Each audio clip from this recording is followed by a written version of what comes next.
So first and foremost, our platform is paid for. The incentives you create for your workers are paid for from savings they create on your budgets. So it is cost neutral to your projects. And it's actually so powerful. Our average wage increase for painters is over $7 an hour in wage lift, and you will not see labor cost increases on that wage growth. All of that comes from productivity. Welcome to the Painter Growth Podcast, where we help you scale your painting company in record time. Join us as we explore sales, marketing, hiring, finances, leadership, and more, everything that you need to know to scale and grow your painting business. I hope you enjoy and subscribe. What is up, everyone? Mike Hickman here, founder of PainterGrowth.com, and you're listening to the Painter Growth Podcast. And I have with me the CEO and founder of Protiv, Michael Thornberry. You can call me Mike. You can be the Michael today. Fair enough. And I'm just super excited to have this conversation about basically investing in your team, creating culture, and lowering costs at the same time. Like, that sounds like a great win-win. Yeah, that's a good term, right? Win-win. Sometimes we say that and it's like, okay, what does that really mean? And I like that because I do think there's something powerful when we're lifting all the boats, right? I want my employees to win. I want my team to win. I want to win. I want my customers to win. Most business owners are scared of the concept of benefits because they think benefits and they think expensive. Cost. Oh, it's going to cost me something. Yeah. It's like it costs you something when you go get new equipment, but that new equipment allows you to be more productive. All right, now I'm getting a return on that. And I think that, like any investment you're going to make in your business, whether it's training your team or equipment or incentives, what is that ROI? How do I grow and build and develop a company based on the incentive that and the investment that I've made? And what we're going to probably address today is, how do I get my team to invest in my company through their work, their effort, their care, their communication, their teamwork? Powerful stuff. Yeah. I've talked about this before, but the difference between having like a B player employee versus having an A player employee is like night and day. And most people have never employed an A player before because it's scary to interview them. They feel that you feel like they're better than you, like, oh, that person would never work for me. But then if you do make the leap and you get them to work for you, it unlocks enormous opportunities within the business to have someone who can also build alongside you. I think it's important if any of you step back and look at your team today, whether you've got 4 people, whether you got 400, you have people in the company that are just materially better than the norm. Why? What is it about them? What is it about that worker that they are better? I guarantee you, the heart of it is how they are motivated. Where are they extrinsically or intrinsically motivated? Their incentive drives them to behave differently.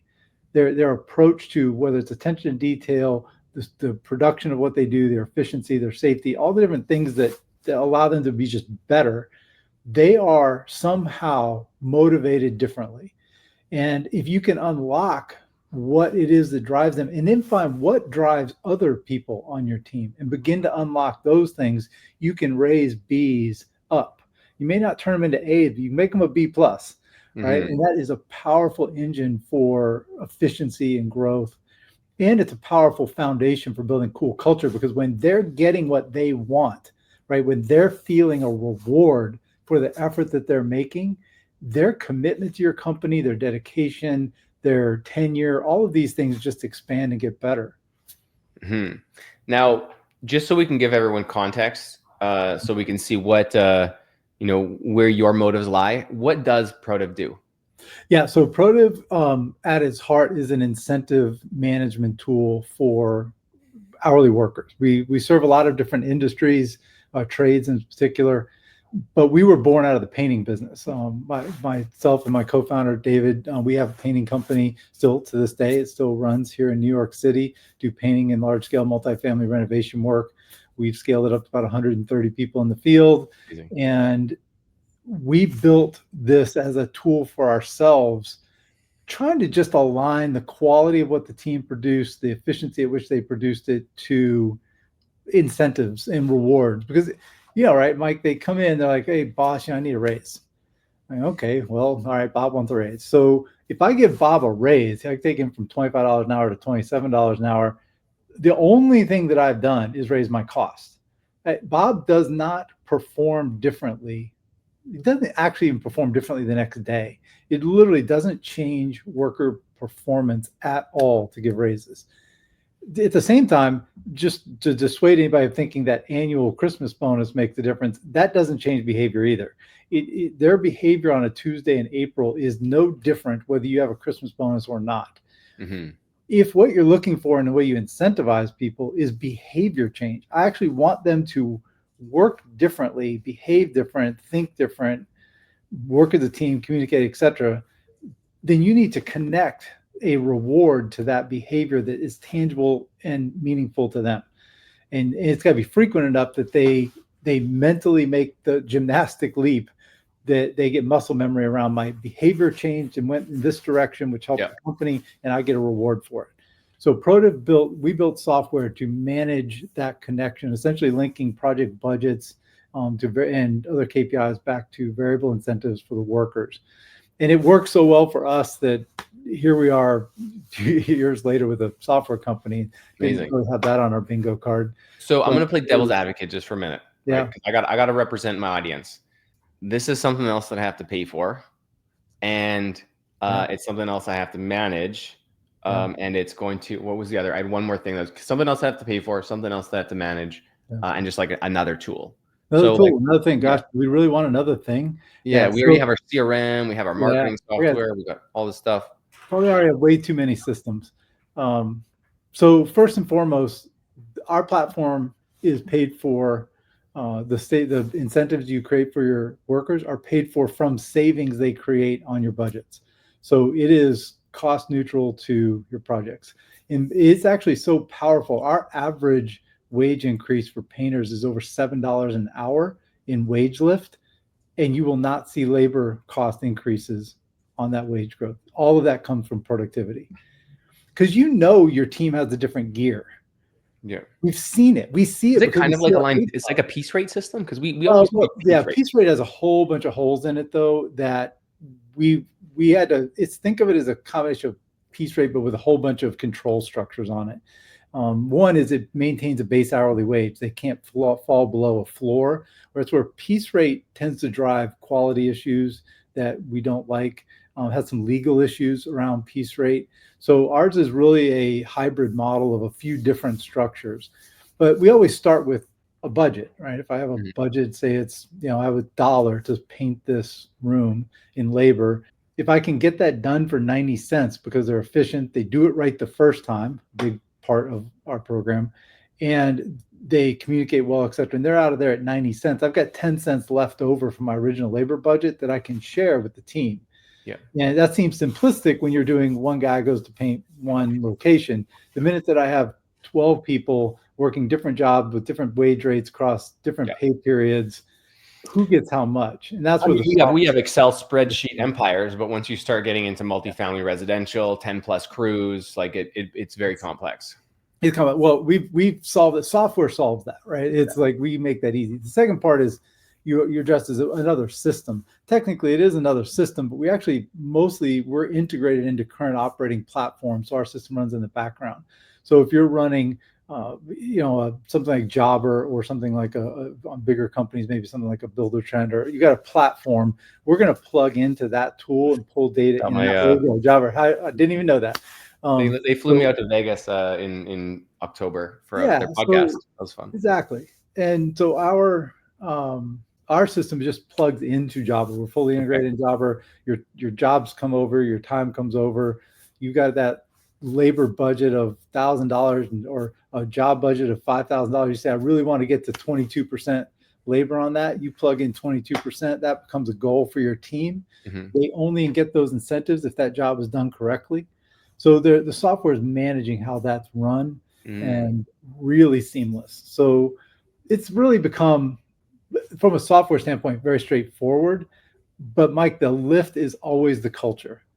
The lift isn't the software. The lift's not the ROI on the program. The lift is culturally, am I ready to have an environment where production and quality, et cetera, are are part of how I compensate my organization. As an owner, that's how you're compensated. You're compensated on the quality, production, efficiency of what you do, the way you price, your logistics, right? Do I get my materials there on time? All those things that functionally equal how you make money. Mm-hmm. If I don't deliver if Sherwin-Williams doesn't show up to the job site because I forgot to call order, or I didn't order the right thing, or I don't have the right tools for the job, I'm trying to do 200,000 square feet with a 2-inch brush, right? I'm not using the right tools. I'm killing my own profitability, no matter who I hire. Yeah. So for us to collectively do well, I need to incentivize my team to care about all those things. What's cool about production-based incentives is that if you fail, if you don't call Sherwin-Williams and get that material there on time, your team is pissed at you. So how does it, I'm just curious, like I love culture. I'm a big believer in driving the best culture ever, because culture will give you wings, right? It'll make your business something special. I work really hard to build culture internally here at Painter Growth, and we help our clients build culture in their team. So how does a software actually help do that? Just curious. So you have to go back to, there's some foundations to what builds good culture. And you could probably write a lot of different books around this, but here's some thesis that we have. One is a culture has to be authentic. So at the most foundational level, you can't fake culture, at least not very long. Whatever your culture is going to be, one, you already have one if you even don't know it, but whatever it's going to be, if you're trying to drive it, it needs to be legitimate to who you are as a leader. If you're like job first, that's the only thing that matters. I don't care about your kid's baseball game. We got to finish the job on time. Then you need to be that, because if you pretend you care about the kid's baseball game, but then you don't really let your team leave the job because you're more worried about finishing, fine. I'm not even saying that's right or wrong, but that is your culture, and don't fake the other, because it creates a disconnect that erodes other things you're trying to do. That's like when people make aspirational core values, like, oh, I want to make core values for my company, and they make all these aspirational core values that don't reflect what the business actually is about. Or who they are as a person, right? That's not really who you are. And my dad was authoritarian, to say the least. He's an electrician, anyway. So he had a particular culture, right, of how he wanted to run his job. And so as I learned to work in that environment, that was one approach to culture. Whoever you are needs to be authentic in the way you weave in that culture. I also believe that putting your people at the center of your culture is the key. It's not just about, I want to keep them safe, right? I think of, well, I put my people first. I'm going to have a safety plan.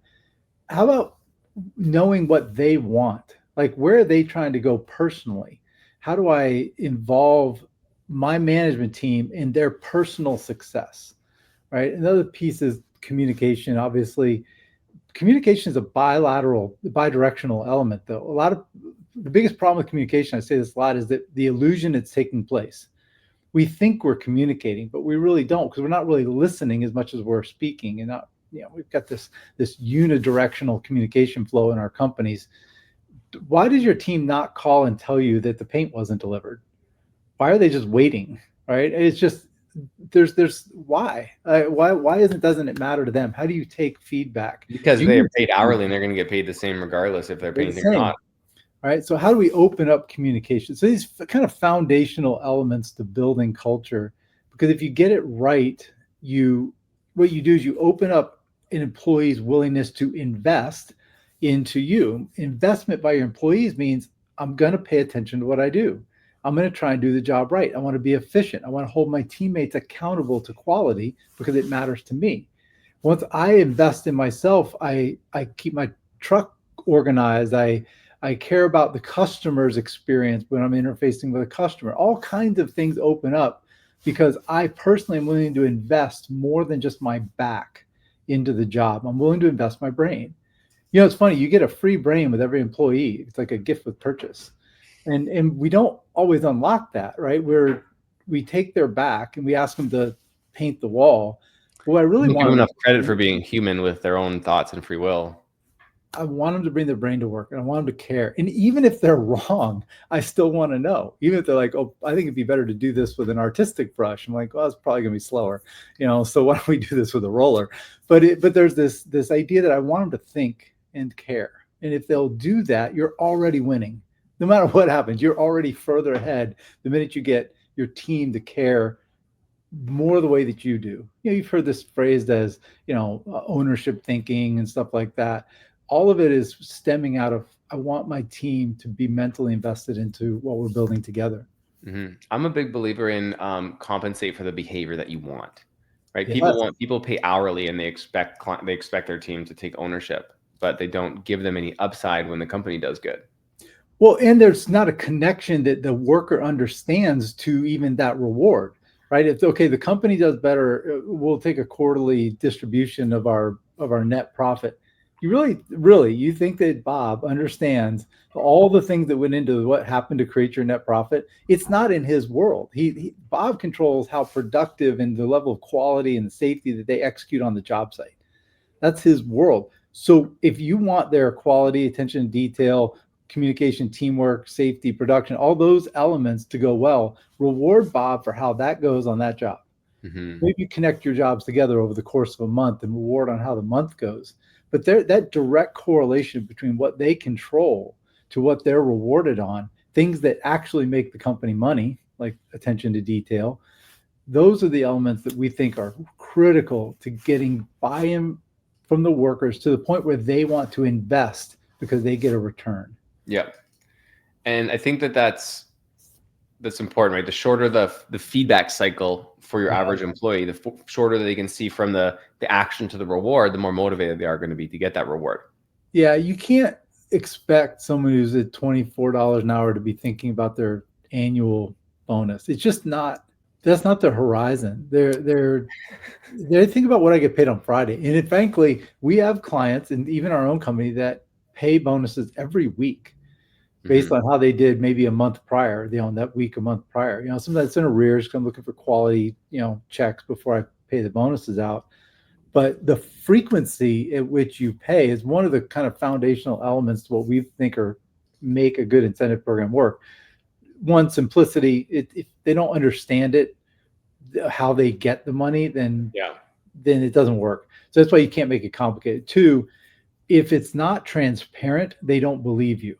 So they've actually got to see it. One of the things our software does, it shows them on the phone. So they can actually track the whole job, exactly how they're doing, exactly what their bonus is going to be. They can forecast. They can see all of that? All of it. Yeah, absolutely. It's critical. We found a material difference to the behavior once they could see the number. And we actually, I can't say we require, but I certainly encourage companies to get your crew leaders to talk about the budgets at least a couple times a week.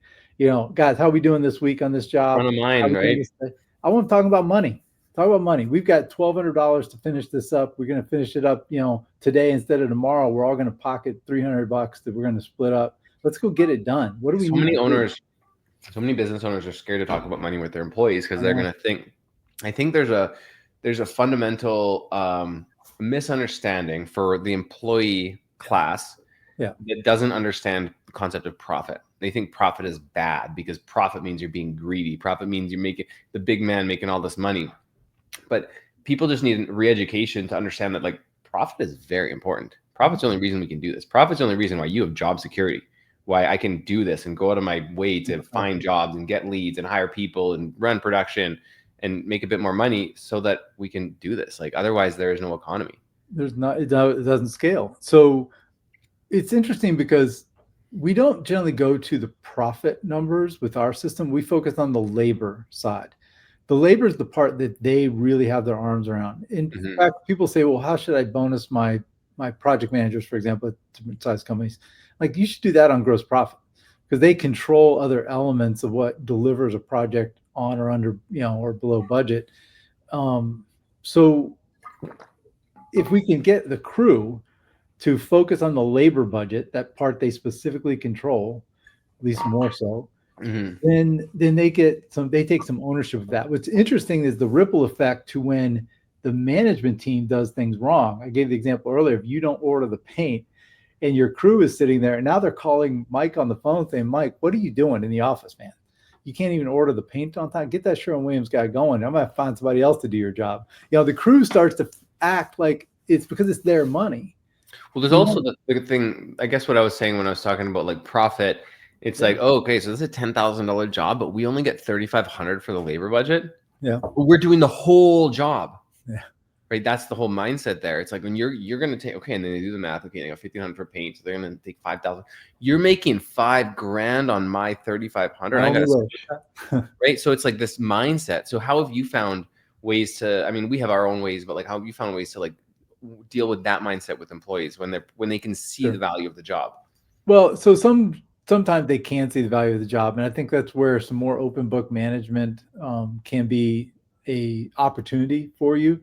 What's interesting about open book management is people are afraid, like, well, then they're going to really know what I make. Okay, so they know what you make. I doubt you're making it that much that it's going to offend anybody. I just don't know too many mid-sized painters who are banking so much money that their mansions and their Range Rovers are in the way of their common sense. That's just not real. So, frankly, if these guys are bringing home 4%, net at the end of the year, they're probably in the upper Well, I mean, even percentages. if it's 15 on an average residential with a little bit of commercial Yeah. business, you're looking at like 15 to 20% net. Yeah. So If you if all goes 500K well. and like maybe you make 80 to 100K. It's not Yeah. it's No, not life changing. and so that's what I make. And so there's not the end of the world, I feel, to talk about those things. I confess, in our world, our team doesn't have concept. It's commercial multifamily stuff. They don't see these large scale size of the bids that we're putting in. Bidding a $3 million project that's going to last 2 years. That's, they're not looking at that $3 million Yeah. number. That's not your So average business though. yeah, it is. You're totally right. But I've found most of our clients are talking more openly about numbers over time. Like, it just evolves to more transparency on that. Somewhat because the crew wants to understand, how are we making sure that we can execute well? Because once the labor budget becomes mentally their money, they don't want to waste it. And they want to make sure that the other parts of the business go well. So estimating goes well, if there's permits involved, that logistics, so I've got my materials, my procurement is going well, that my coordination with any other trades is handled well. They start to think about more of that stuff. And that's where you're building this deeper culture of understanding of, how do we make a contracting business successful? Mm-hmm. There's a whole lot of moving parts to success, right? And that, if they can buy into understanding more of those, give us feedback. I want to know that the electrician's in the way, and that's why we're running behind today, because I don't want to be doing that problem tomorrow, right? But if they don't tell me because it doesn't matter to them, then I can't do anything about it. Even better, I want them to do something about it, right? I want them to take more ownership of, all right, well, let's go work upstairs. Let's Mm-hmm. be productive. Let's do something so that we can keep this job on budget, because they own some portion of it in their mind. Mm-hmm. And we found that cultural step creates an alignment. Here's an interesting analysis for you. If you have a job that doesn't go well for a reason outside of the control of your team, you're on a performance pay environment, people say, well, what do I do? Like, it's not their fault, I didn't order the paint, whatever, simple example. And so they're upset, they still want their bonus because they didn't do anything wrong. My answer is no. I screwed up, and none of us are making as much money now. The company's not making as much money. You're not making, you're making your base wage. The advantage to the workers, they can only go down to their base wage with the way our system's designed. As an owner, you can go below zero, which, we're familiar with, that happens from time to time. Yeah. So you've got a deeper hole you can go into. But I want them to understand that if they need to help the whole company win, they need to look at the estimates and feel like, okay, I understand how we're going to pull this job off. They need to be able to look at procurement and make sure we're going to have the right materials. I want them to look at the plans and look at the paint that was ordered and say, oh, well, that's a semi-gloss and this says flat. I don't know. What are we doing here? Maybe I should call somebody and ask. Yeah, we're looking at the job at the start of the day. It's like, oh, we only have 5 gallons. I'm like, this is This is a a big lot house. of all. Like, we're gonna need some more than this. Yeah, this is a big house. There's 5 gallons. Like, all right, so something's off. And the minute that you can get them to think and care, they will ask new and different questions, and you can unlock an engagement with them that is different. Because all of what we just talked about is cultural. It's not software driven. It's not at that point, none of this is software. All this is, how do I talk to my team? How do I have bidirectional communication that is open and clear? How do I recognize and reward success and victory? Talk about these things, communicate these things, run contests against these things. and you will evolve a dynamic with your organization that is hard to replicate any other way. Yeah. Yeah, I really like that. So how are I guess just help me understand, like, how are people interfacing with your software? So it's not like a software. The cool thing is how it like really incentivizes and changes behavior, right? You're not just like plugging numbers and getting an output. It's like changing behavior. So how are painters incentive or interfacing with Protiv, and how is the management team interfacing with it? And is this for small Yeah. guys? Like, is this for someone doing 500K a year?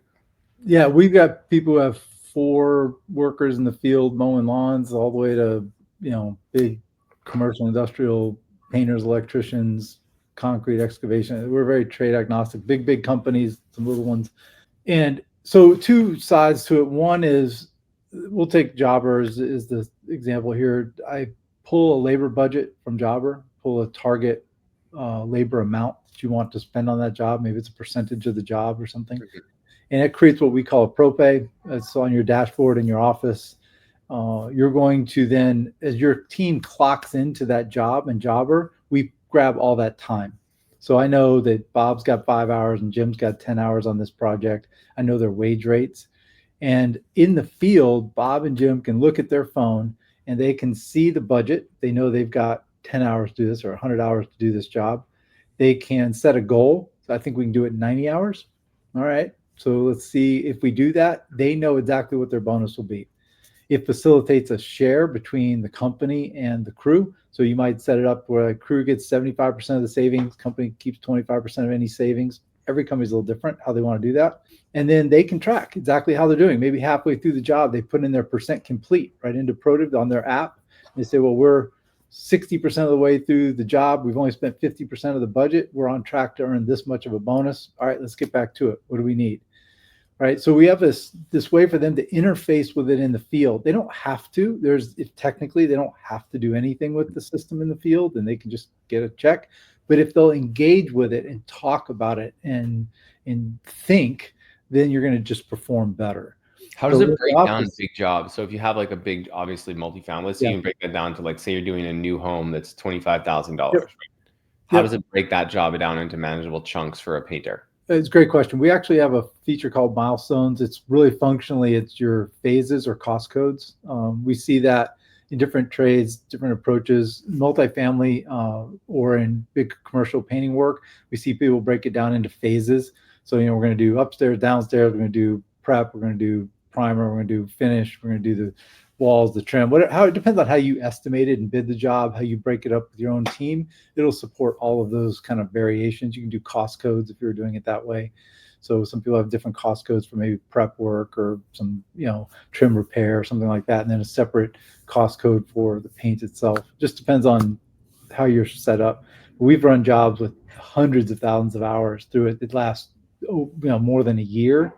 And you can carry retainage essentially of the bonus amounts through the job across different teams, so that if you want to pay partial bonuses along the way and then retain some of the bonus just to make sure they don't get behind later, depending on how the team is performing. It also handles route-based stuff where you get like cleaning and like pressure washing team that's going to go do a bunch of jobs in one day, or landscaping team.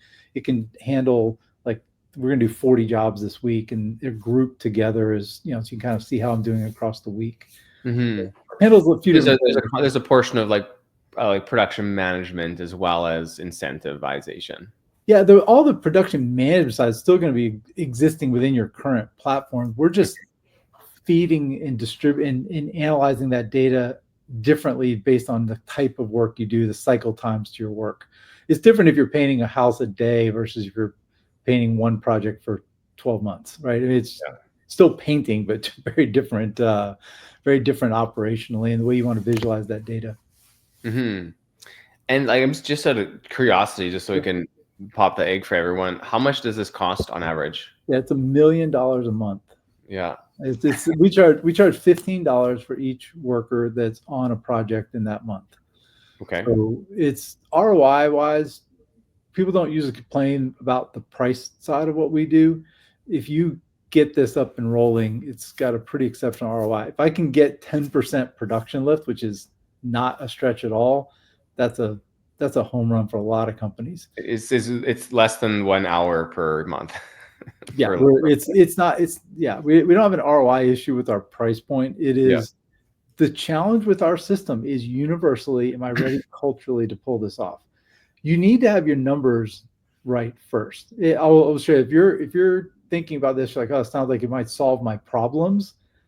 I don't know about that. So if you have a problem where your estimates are all over the place, you're not cost coding, you're not job costing, you probably need to solve those things first. So if you're listening out there, call Mike. I bet he can help with that. So this shouldn't be for the like super beginners, but if like you already got some stuff going, you got some systems, you got team in place, like this will help get like squeeze more out of your employees. Once you're all right, I know how to estimate. I can tell the difference between a foot and a yard. I mean, it's we've got roughly our prices under control. I'm doing something. I'm job costing at some level. Then we're a good next step, right? Because the problem, if you don't have those things under control, if you can't get your materials there on time, you just can't keep your people. Yeah, it's kind of a big train wreck of humanity going through your company. The problem is that production pay can sometimes shine a real bright light on your problems. Because right now you've got your 12-person company and three of you in management that care about that stuff. What are you going to do when all 12 people care about all your problems? Right? It can make things worse. So I always tell people, make sure you're ready for a jump to something where everybody in the company is going to care about the entire way you operate. Okay, I'm over exaggerating that a little bit. Not everybody's going to care the same way you do as an owner, but they care more. The minute they care more, they ask more questions. And if you're not ready for that, get ready for that and then launch production pay on top of that. It can be really powerful. If you've gone down the road of things like piece rate and you've gone down the road of points or pizza parties, or you're trying something to reward your team, Yeah. this mousetrap is just better, right? It's just a better way to do it. And because we went down all those roads too, we tried all those things to motivate people. Especially if you've got a spreadsheet right now where you're trying to do production pay, you really should call us before a lawyer calls you, because there's some legal things around the way that this has to be done. I don't want you to get class actioned, from your 27 employees that all of a sudden realize that the way you were doing that's not technically compliant with the rules. Sure. And Yeah, how we typically teach, just for context, piece rate is like definitely having a minimum threshold. Typically, if they make 25 an hour as a base, like that minimum threshold for missing budget would be like $20 an hour, something like that, right? And even that you just described there, that's not compliant in at least 10 states. Okay. Yeah, fair. Just for perspective, like it's okay. I'm almost a PhD in this issue from our lawyers. That's fine. Poke holes in it. This is great. It's good for me. And then in California, you have your base rate, but instead of it being piece rate, it's a bonus structure where they can earn up to this much, because it's just way trickier in California. Yep. Yeah. So there's a few other moving parts. For example, the biggest one that trips people up is that if you pay a bonus, and this is nationwide, it's considered a non-discretionary bonus, meaning based on how they perform, they automatically get that bonus. It's called non-discretionary. Pretty much everything except your annual Christmas bonus becomes non-discretionary. And if they work overtime in a given week, and then 3 months later you get around to paying a bonus based on that job that they worked on, you have to adjust their base wage for overtime in that original week, and because their base wage is adjusted for the non-discretionary bonus that they earned in that pay period. So software handles doing all that automatically, but that is one that trips people up all the time. So yeah, that makes sense. So there's a few things like that. Wage disclosure statements are some other parts that are tricky. You should got the guys over at Littler, who is the world's largest labor law firm, that did all of our legal work on this. Yeah. And it's a tricky one. You get them on your podcast, they'll scare the hell out of your viewers. Maybe I don't want to have employees anymore. I'm just going to be a solo. Yeah, it's pretty wild, but you can't do that anymore either, right? So we're kind of like, that's going away too. So you're in California and you're a painter, you can't subcontract your painting anymore. Yeah. So it's a tough one. Yeah. So how would someone, number one, like how would someone recognize or look at their business? How would someone know that they're ready to test out Protiv? They're kind of ready to take that to the next level. Yeah, I think if you use the word company culture in a sentence, from time to time, that's a good sign. Like you're starting to think about it. You're frustrated because Bob left, right? And he was one of your good players, and you wish you could have kept him. You're thinking about how I keep trying to motivate this team. I can't get them motivated. All this, it's more and more expensive. I keep throwing raises at them, and they don't seem happy. You Mm, start to have those kind of conversations. How am I going to recruit and retain the best people? Then you're starting to think down the roads. And if you have a production issue where you look at it and say, look, I know they could do better. I know if I'm standing at the job, we could get this job done in 3 days. If I'm not there, it's taking 4. Why? mm-hmm. It's not their money. That's why. I hate to break it to y'all, but they don't care about your money. They just don't. It's not theirs. So you got to Yeah. make it their money. And so if you're starting to see those pieces roll in your company, you can tackle that a lot in ways, right? I can improve my production by looking at my tools, or I can improve my production by improving my training. You can improve your production by incentivizing your team to want to improve their production. Yeah, it's true. And you've got, if you say, well, I'm having quality issues, my team, they're not paying attention to detail, I'm having to do a lot of rework. Rework is the bane of our industry, right? I always thought if I have to go back and fix something, I probably just broke even on the job. If I have to go back twice, I'm probably losing money. So I need them to care about quality the same way I do. I actually have a carpenter on video saying the quiet part out loud. His name's Frank, and he literally says, he's like, "Oh yeah, so I went on this propay thing. My whole approach to quality had to change because it cost me too much money to go back." And I was like, Frank, what? Welcome to our world." Like Or that. I've heard guys who like literally have one painter on crew who's the touch-up guy or girl, and like they follow the crews around fixing all their mistakes. I'm like, Yeah, like you got to get them to want to do it right on their own, because it's got when they feel it on their side, all of a sudden their head comes apart and they're like, what the hell, I need to do this right the first time. yeah, And it's interesting because there are efficiencies to doing it right that they just have to internalize and look at and realize that it's their money. And they'll learn. They learn quickly, actually. That's the interesting part, because they usually have a couple of B plus A players to look at and say, okay, well, I'm going to do it the way Bob's doing it, because Bob made $300 in bonuses this week and I didn't. Why? yeah, Which is an interesting thing that happens, Mike. When you go down this road, we have a lot of leaderboards and dashboards that folks can look at who's earning the most, who's being the most productive. We have revenue per hour per worker type measurements, right? Who's generating me the most income, who's making the best bonuses, most productive, efficiency scores. We're big fans of putting contests on top of that stuff. Like, all right, top 10 most, efficient this quarter, get a new, I don't know, new Lamborghini, I don't know, whatever you want to give away. Come up with something to reward the team for being great. And then figure out, why is Bob at the bottom? Ask Bob, why are you at the bottom? What is it that's going on? You have the worst jobs? Is it just bad luck? Is it that, and you talk to Sam who works at Bob, it's like, well, Bob's slow. Bob keeps having to do rework because he's not paying attention. And Bob spends 15 minutes trying to change his tight end for his fantasy football league this week. And right. No, that pisses everyone else off on the crew because they all get pulled down.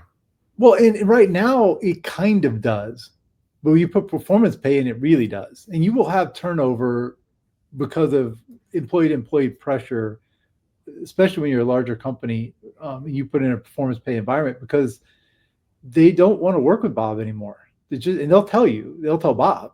They will say, what's interesting is if employees can say stuff to each other that we're not allowed to say to them, right? And Bob will get called more to account by his peers.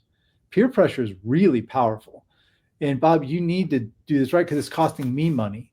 It's not costing the boss money, it's costing me money. And that is a different conversation that occurs. You have to be kind of ready for that. If you've got 15 people in the field, 1 or 2 of them are probably not going to survive this. And you'll get more done with the remaining 13. It's just, they're going to be better. They will have 3 people out on that job, and 2 of them are going to say, if you just send the 2 of us, we'll finish it faster. Because Bob slows us down.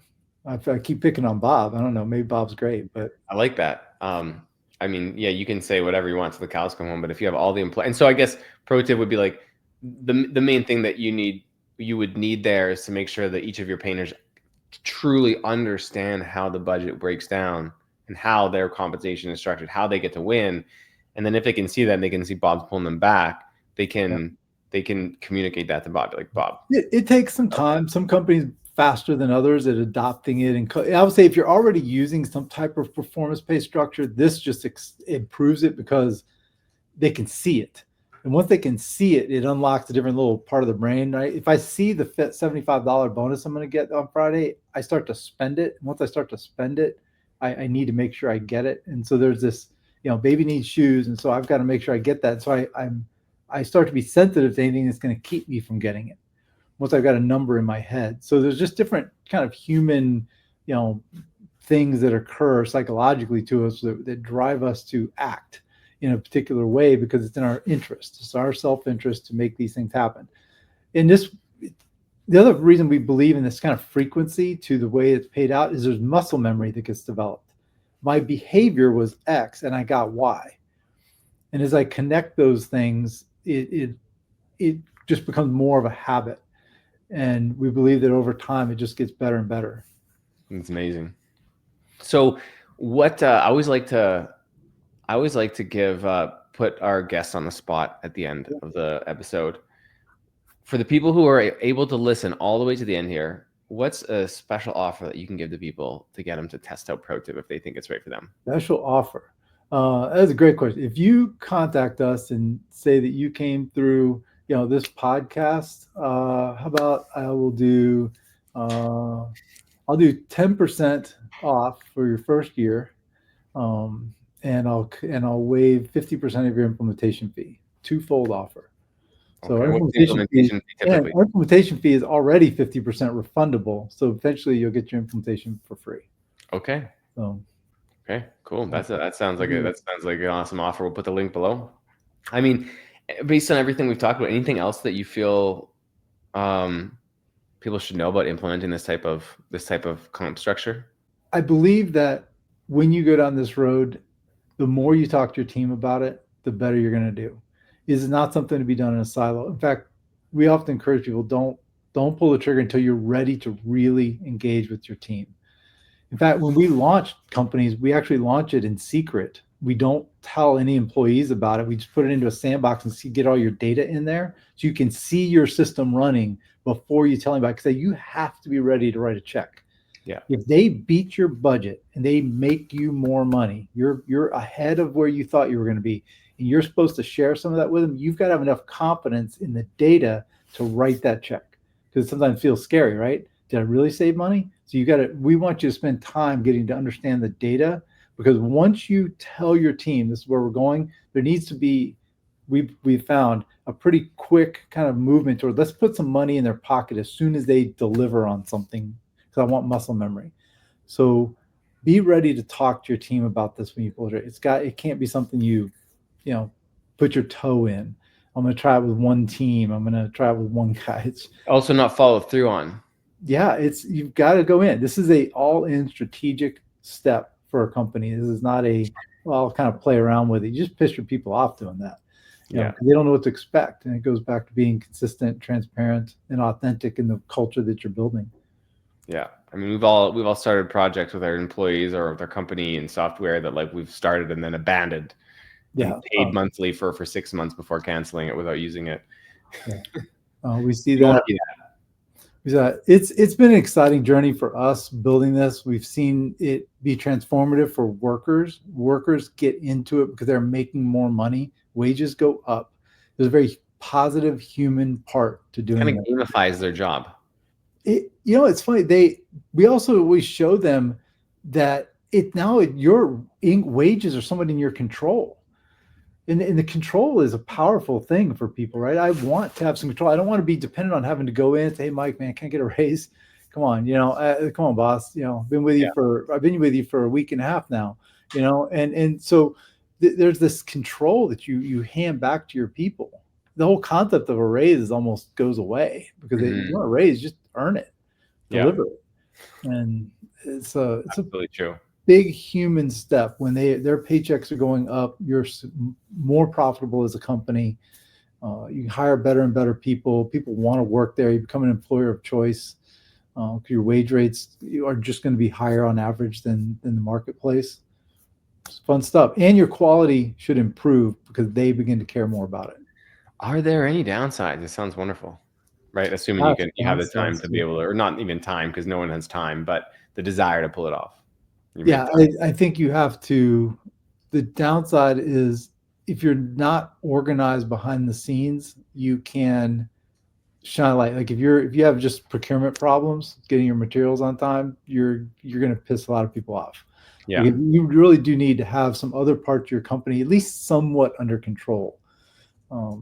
Companies that are just really a mess operationally, this can make it worse. So this is get your company under control financially. This doesn't mean you have to be profitable or crushing it or anything, but just have your job costing down, have your numbers, have your accountant not look at you sideways when you bring your receipts into them. Like there should be some structure organizationally to the way you're set up. Be using software. You need to be using digital time tracking. I should have mentioned Yeah. that. If you're just tracking time manually, please find a system to track your time for What do you you. recommend? I've seen a lot of them. If you're already using a platform that has it, just use that because having it Okay. built in is nice. But if you're not, then Busy is pretty good. I like those guys. They kind of purpose built around construction. We've seen a lot of them though, Yeah. and success with. We're integrated to quite a few. So digital time track, it's got its own ROI too. So doesn't have anything to do with us. Just if you're not tracking your time digitally, you're leaving money on the table. That's an easy win. That's just a quick. And yes, your team will hate it, and I don't really care. But do it anyway. So yes, it's annoying, and yes, they'll resist you, and so what? Do it anyway, right? Love it. How can people get a hold of you? Oh, Protiv.com. If you want to just kind of check out some content there for us, Michael at Protiv.com is my direct email. Feel free Awesome. to email me directly. Happy to, even if you just want to talk about, man, I'm trying to build a painting company. I worked at PPG. I've been around the industry a long time. Yep. Between David and I, my partner David literally came out of college works in school and stayed with him all the way up and built a lot of that. We built a couple Love of it. painting companies. So, we mostly speak the language, and happy to just share with people kind of what our experiences were, the importance of don't don't undervalue what you do, price effectively, know your numbers, build a great team. I don't know, all the stuff I'm sure you talk to folks about all the Yeah. time. So Awesome. Well, it was a pleasure meeting you. I'm I really excited enjoy it. to have you on again and continue this conversation. This has been great. Yeah, absolutely. What I'd love to do too is maybe get you on. We've got some clients that are just have built some really cool painting businesses out Yeah. there. That would be kind of fun to get you talking to them as well. Get some Yeah. People examples love of that. some of this. When we get like successful businesses on here, guys doing multi millions, high Yeah, 7, 8 figures, like that's some of our best conversations. yeah. So if we can set that up for you, Mike. Let's do it. Thanks, Michael. Great to meet you. I appreciate you, my friend. Thanks for listening to the Painter Growth Podcast. If you want to grow your painting business, go to www.paintergrowth.com or click on the top link in the description. Talk soon.